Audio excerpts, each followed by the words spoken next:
Hello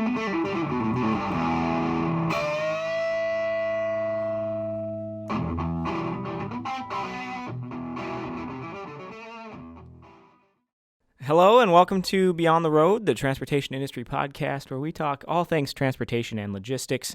I am your host, Eli, and joining me today is Josh Rivers. Josh is a sales team manager at ATS Logistics, the freight brokerage wing of Anderson Trucking Service. And Josh is here to give us an update, or a forecast, rather, on the transportation industry during February 2024.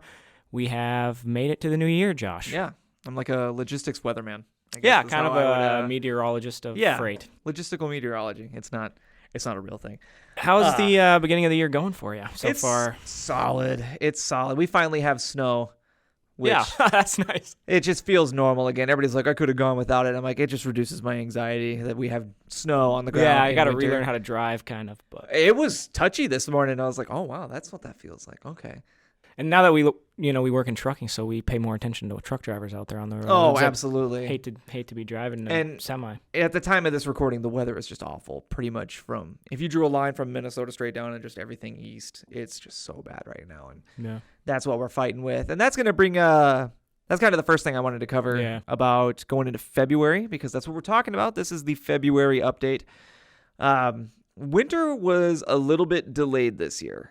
And everybody in the Midwest will tell you that, right? So we had I think it was 55 degrees on Christmas here, and it was just weird, right? Never seen anything like it. It was raining. It was just bizarre.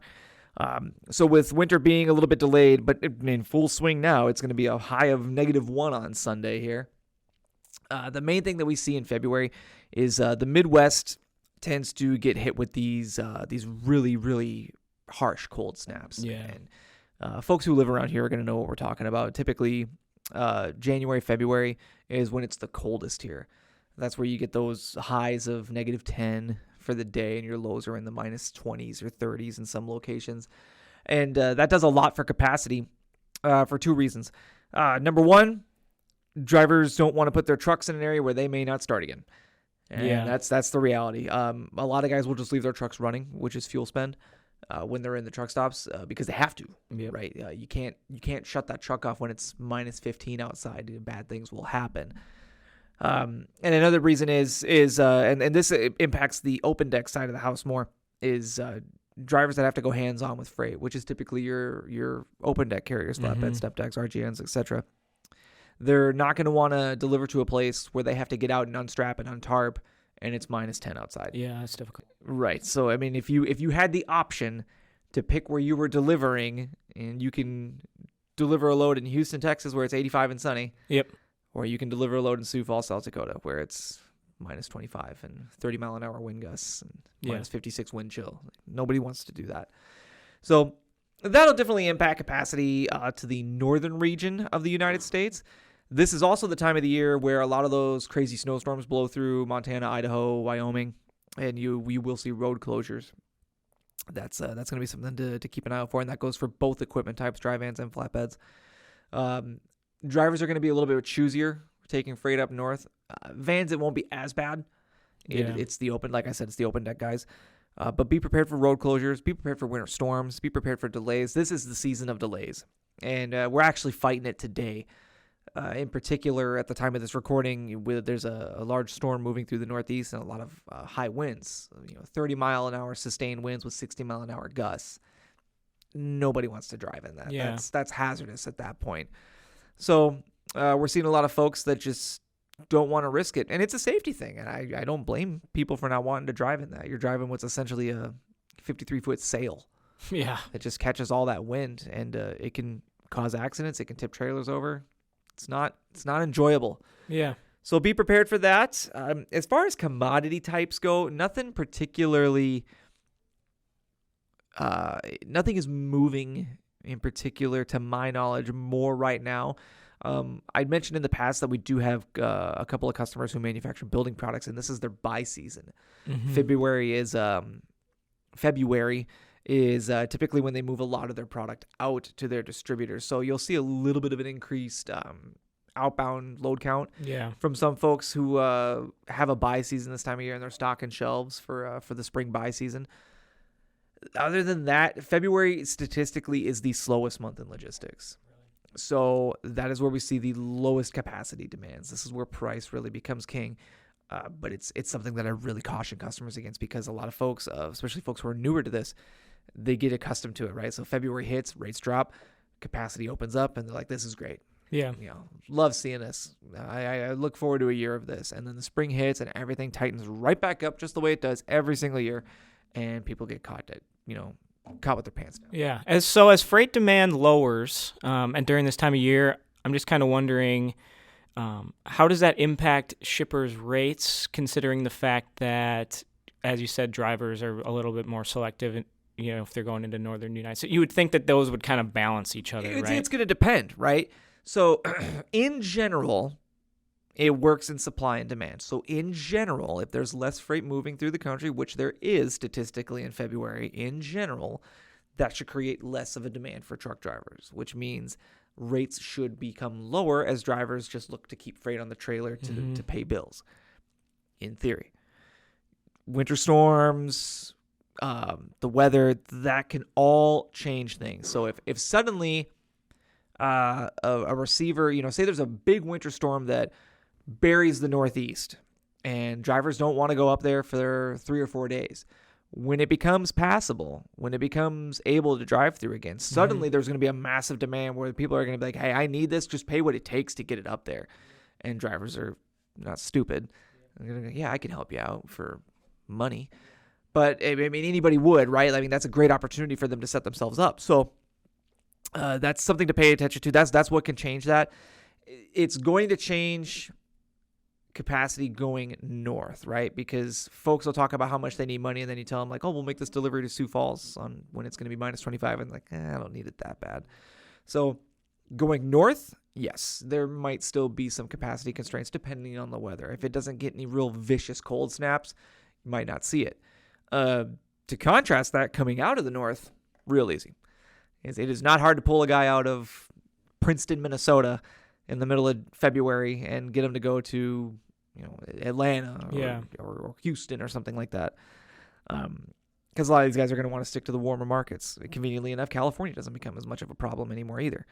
But California does have some new regulations that went into place this year. I don't have all these specifics on them, but there are regulations in California now regarding trucks. They can't be past a certain year in age, right? And they have to meet certain standards, emission standards. Yes, and that is in effect this year. Sustainability. That's kind of the quiet. I had not heard about that. That nobody's talking about. 2024, like January 1st, 2024 was kind of the go date I on that. Believe. Do not quote me on it. I encourage folks. I can look it up. Put it in the show notes. Please do. And if you're a shipper watching this, I encourage you to take a look into this, because especially if you ship freight into California, or if you're a shipper in California, that's just educate yourself, arm yourself with information. It's the best thing you can do in regards to this. But we're still waiting to see how that's going to impact capacity in and out of California and rates. That's interesting. Yeah, because then that's also coupled with, at this time, truck prices are still high. Yep. And they're still kind of projected to rise throughout 2024, so it might make it kind of difficult. Yes. Especially on those less liquid companies. Yes. Well, and think of the guys who like running paper logs. If you run a specific year model truck, you don't have to have an e-log in it because it's not compatible. Yeah. So now these guys, that removes California from these guys entirely. Yeah. So I don't expect anything, barring weather. I don't expect anything massive to just catch us off guard and massively impact capacity or rates outside of the weather. Yeah. You can't predict it. It's always changing. And like we said, this is the time of year where it gets cold. But if everything plays the way it has in previous years, February is very slow. I used to joke about this episode. I was like, there's not going to be a lot to talk about because February sucks. Yeah. What do you do to advise shippers during February? Is your message to them maybe more lead time is better because you might run into these kinds of delays and stuff due to the weather? I would say just be cognizant of where you're shipping your freight. And that's also on the providers to bring that information to their customers too. I had to have a couple of conversations with a couple of customers today, basically saying this is why this particular lane is not very desirable right now, because if you look at where it's delivering, there's coastal flood warnings or there's high wind advisories. That's why I don't think it's going to be a good idea to try and move this today, tomorrow. Let's try and get this out at the end of the week if we can, or next week if possible, just because, we're going to pay through the nose to try and convince a guy to take this and haul through a storm. And I don't know if a lot of shippers are aware of this, but it is ill-advised, borderline illegal for a broker to try and convince a driver to drive through a storm. It becomes a massive liability issue on the broker, because if this driver says that he's not comfortable driving through snow, rain, sleet, ice, whatever, and we convince them to do it and they get into an accident, we can be held liable. And that becomes a very dangerous, touchy topic. It's a safety issue. Yep. If a guy says he's not comfortable, he's not comfortable, right? So, if somebody says they are going to take it, more power to you, man. Maybe they've got years of experience driving through snow and it doesn't bother them. Yeah. You would think that companies that are shipping to these areas that are more difficult this time of year, they'd be pretty familiar with those kinds of struggles. The guys who have been driving for years, this is no different to them, especially guys who drive in winter weather regularly. Yeah. This is this isn't anything new to them. But ice and snowy conditions are ice and snowy conditions. Your experience will only take you so far. Trying to stop an 80,000-pound vehicle on black ice is going to have the same result for everybody. It doesn't matter who the driver is. Those customers that are most successful during or shipping during the month of February in those areas, you would say, are those that are cognizant of these kinds of roadblocks. Yeah, just be aware. I wouldn't say they're I don't expect my customers to sit and stare at the Weather Channel all day when they're planning their freight. That's my job. My job as a provider is to... We have TVs in the office with Weather Channel. We do. If you go to the logistics sales floor at ATS, there are, I believe, 3 or 4 TVs that are exclusively on the Weather Channel. Yeah. So we can notice it. We can pay attention to it. We get weather updates every morning sent to us in our emails, and that's our job. Yeah. I don't expect my customer to know that. That's where I come in and go, hey, you're wanting to book this shipment from Athens, Georgia to Glassboro, New Jersey. This is the issue we're going to run into right now because this is the weather in those areas. I can book it. We can try and find somebody who's willing to drive through it, but just be cautious. I don't be surprised if this is delayed. That's the information I can bring to my customers. And then I let them make their decisions from there, right? If you have a psychopath in your pocket who's going to drive through 55-mile-an-hour winds, book him, Sure. Go for it. We will do what we can. And the best thing a customer and a shipper can do is be patient and understanding when those items come up, because I can't change the weather. Yeah. If it was 35 degrees and sunny outside, we can make that happen all day, every day. Even if it's cold, 15 degrees and sunny outside, as long as the roads are fine, that's not a problem. It's just when road conditions go sideways. Gotcha. This is also the time of year you're going to see a lot of mountain passes closing. A lot of mountain passes will close. Highway closures in the I don't know what that region of the United States would be called, that Idaho, Montana, Wyoming. Oh, Midwest. The Western Midwest. I-80, I think it is, that runs through Montana, Wyoming area. That closes all the time because of the snow. And it's not like drivers can just go around it. Yep. I've had customers mention that to me before. We had a driver stuck in an ice storm, and I had a gentleman who lived in California his whole life. He was a shipper, and I was explaining to him why it was going to take so long to get this shipment of his from California to Georgia. And this was in 2019, 2020, somewhere around there, when that big ice storm really wreaked havoc through Texas, Oklahoma, that whole area. Yeah. Our driver stopped, told us what was going on, which we're completely understanding, right? We get it. Like, I see it happening on the news. I see where he's at on GPS. Yeah, man, you should probably stop. It's pretty dicey if you go any further. And our customer's like, well, just tell him to go around it. And it's like, okay, well, he's going to have to drive up as far as Iowa or more to get around this storm. And he's like, well, why can't he drive through it? And it's like, well, there's, it's really bad weather. There's a lot of ice. And I legitimately had the guy tell me, he's like, I don't get it. He's a professional truck driver. Why can't he? Yeah. Just understand that if weather does happen, and we've talked about this a million times before on the podcast, and we'll continue to do so because we get a lot of new listeners, hopefully. Just be understanding. If I'm telling you that something is unsafe, I'm not saying it because I don't want to execute for you. I don't want to get your freight out there. I just don't want to have to deal with somebody getting hurt or trying to, I'm not going to try and convince a driver to take an unsafe load. Sure. In a month like February, where freight demand is relatively low, and it seems to be the case this year, that kind of makes me, have the assumption that companies have busier times of year. Yeah. So this would maybe be a lull or kind of a break period for them. And this would be a good time to look at your network. Yeah, I was kind of maybe going to ask what you think that they should be doing to kind of ramp up or prepare for the busier times of their.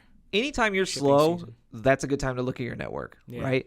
Take a look at the guys who have been performing well. Maybe consider giving them more of the workload. Take a look at the guys who have been consistently missing the mark. Mm-hmm. This might be a time to have a conversation with them. Hey, it's time to perform. Or if it's not redeemable in your eyes, it might be time to remove them from your network. Most shippers are getting called an insane amount of times a day by brokers, asset-based companies, carriers, truckers in general. Hard to weed through that all. And it is. A lot of noise. This might be the time to listen to a few of them and pay attention to the folks who really set themselves apart. Are they asking how they, are they asking what the folks who are doing a good job for you are doing? Are they interested in actually learning about the shipping process? And they're not just saying that, like, I want to know what it looks like. Are they asking the right detailed questions? What kind of commodities are you moving? Or do they have at least have an inkling of what kind of trailer types they might be needing to help you out, or how your commodity might move? Obviously the folks that hit you with the same old, I'm with such and such logistics/trucking company, and I'm interested in hauling freight for you and would just like to know how your shipping process works. Yeah, maybe not that guy. But if somebody, hey, do you use brokers? Do you use asset-based companies? I'm interested in hauling for you. I imagine you're using these trailer types. Yeah. I work with someone similar. How does it work for you? It's somebody who's just genuinely interested, and it doesn't sound like they're reading off a script. It might be time to entertain a few new options. Everybody's good right now, right? I work in sales, so I hear the objections firsthand, and 99% of the time it's, our current network's good. Mm-hmm. Well, now if you're slow, there's no better time to, if you're telling me it's good, now's the time to actually take a hard look at your network and really see if it's good. Yeah. And I wonder how much of that stems from the pain of onboarding someone new, learning someone new. And people get nervous about that, or they get anxious or tired of it, because I don't want to have to go through the process of setting you up. And if you're a good broker, if you're a good asset-based company, if you're a good carrier, you should be doing what you can to take the stress out of that. Mm-hmm. I know what you're going to ask for. I've already got it here. Here's my W-9. Here's my insurance certs and the amounts that you had requested. I want to make this as painless as possible. It's what I preach to my sales reps, right? This needs to be an overall good experience for this shipper, for this prospect. Otherwise, there's no reason for them to do business with us, right? Yeah. You have to give people a reason to do business with you. If you're consistently missing pickups, consistently making their lives difficult, consistently not showing an interest to learn more about their company or their processes, I wouldn't want to work with you either. Yeah. It's comparable to if you went looking for a car, right? And you walk into that car dealership, and anybody who's ever bought a car from a dealership knows how this works. You walk on that lot, and they're like eagle vision. They see you and they just appear next to you. Sure. Imagine that salesman not listening to anything you said. What are you looking for? Well, we're looking for, a new car and got a couple of kids, so the space is huge. Nice. And then he shows you a 2-door sedan. You're not listening, dude. I'm good. I'm out of here. That's got a little bit off track there. But shippers, now's a good time to reevaluate your network. Carriers, I think the best advice I can give for carriers right now. It's a tough time to be a trucking company. There's been it's pretty extreme cost pressures. It is, and we don't tailor this enough to truck drivers as much as I'd like, and I think we should get operations personnel involved in this to really speak to the truck driver side of things. But if I had any advice for carriers, it's build those relationships with your customers right now. Mm-hmm. And contract freight is your friend during times like this, so lock in if you can, and just continue building those relationships. I mean, that's going to be the biggest thing that gets you through every hardship. Is a lot of times it's not what you know, it's who you know. Mm-hmm. So if you have a customer who's going to keep freight on your trailer, keep your guys moving, keep your bills paid, you need to be working with those folks. Yeah. So February is the down period. When are things going to pick back up? Is that a March conversation? Oh yeah. I mean, it's pretty much night and day from February to March. March, some portions of the country start to thaw out. Some of the folks that experience winter at a more southern level. Yeah. March starts to get springtime moving. April is when it comes back in full swing. Yeah. Most of the country's thawed out by then, which is crazy to think that we're only 2 months away from spring already. We just got our first batch. And we just got our first snowfall. It's bizarre. I don't like it. I don't even know if I'm going to be able to go ice fishing this year. Yeah. I really don't know. It's going to depend. This weekend is supposed to be brutally cold, but then it's going to be back in the 20s then Monday, I think. So. I mean, as long as it doesn't get above freezing 32, then we should keep making ice on the lake. But I mean, have you heard the story about the folks who got stranded on Red Lake? Yeah. Like a huge. Three separate times. Oh, I didn't know that. I knew like of one instance where people had gotten separated from the large. There was 3 separate times. Folks watching or listening, if you don't know what ice fishing is, if you're from the South, if you're not a psychopath and live up here like we do, when the lakes freeze, people go out there, drill holes in it, and fish on it. Not a big deal. It gets so thick that you can even drive your car out there. Well, some folks didn't wait long enough, and Red Lake wasn't completely frozen over yet, but they decided to go out there, and the ice sheet they were fishing on, this is 30 people, mind you, broke off, and they just floated out to the middle of the lake. And it's a big lake. It looks like you can't see the other side of it. Yeah, it's that big. It's pretty serious. So they had to have like helicopters come out to this ice sheet and pick them up one by one and take them back. Terrible. It's horrible. And I can't imagine that bill was cheap. No. Because nobody we'll just send the helicopter out there for free, man. Don't worry about it. Nope. Yeah. Somebody's writing a check, which means you're writing a check. So, what kind of seasons do we come into in March? There's, the pendulum kind of swings with seasonality in the trucking industry. We're coming into some produce. Not quite yet. Produce, you'll probably see produce first start in April. It really gets hot in May. Mm-hmm. That's when produce goes full swing. Okay. You won't see that yet in March. March is just going to be more so of the thawing out. Yeah. More places open. It's not going to be as bad of an idea to go up north to drop off freight. A lot of contracts are locked in March, probably. Yep, it's a little bit of an by March. It's a small RFP season. There are customers that do RFPs at the end of the first quarter. Most contracts are done tail end of the fiscal year, so October timeframe is typically where people like to lock in their contracts. But the next best time is now, or that March timeframe. I'm sorry. So. That's what you can expect in the long-term future, and we'll sit down and we'll talk about it again, just like we always do. I'll be back in here in February talking about March, and I'll be back in here in March talking about April. Cool. Assuming I'm still alive and kicking at that point. You will be. I think so. I hope to be. I plan to be. You'll have plenty of fish in the freezer. Yeah. Yeah. Assuming I don't fall through the ice, get stranded on Red Lake. Yeah, don't go to Red Lake. All right. Thanks, Josh. Thanks, man. You have been listening to Beyond the Road, the transportation industry podcast produced by Anderson Trucking Service. If you liked what you heard here today, make sure to follow along wherever you listen to podcasts so you don't miss our next episode, which we try to publish multiple times per month. You can also subscribe to us on YouTube. If you're looking for more transportation industry-related content and information, head over to the ATS Learning Hub at atsinc.com/learninghub. On the Learning Hub, you will find a comprehensive library of answers to transportation's most common questions in the form of articles, videos, case studies, downloadable tools, podcast episodes like this one, and more.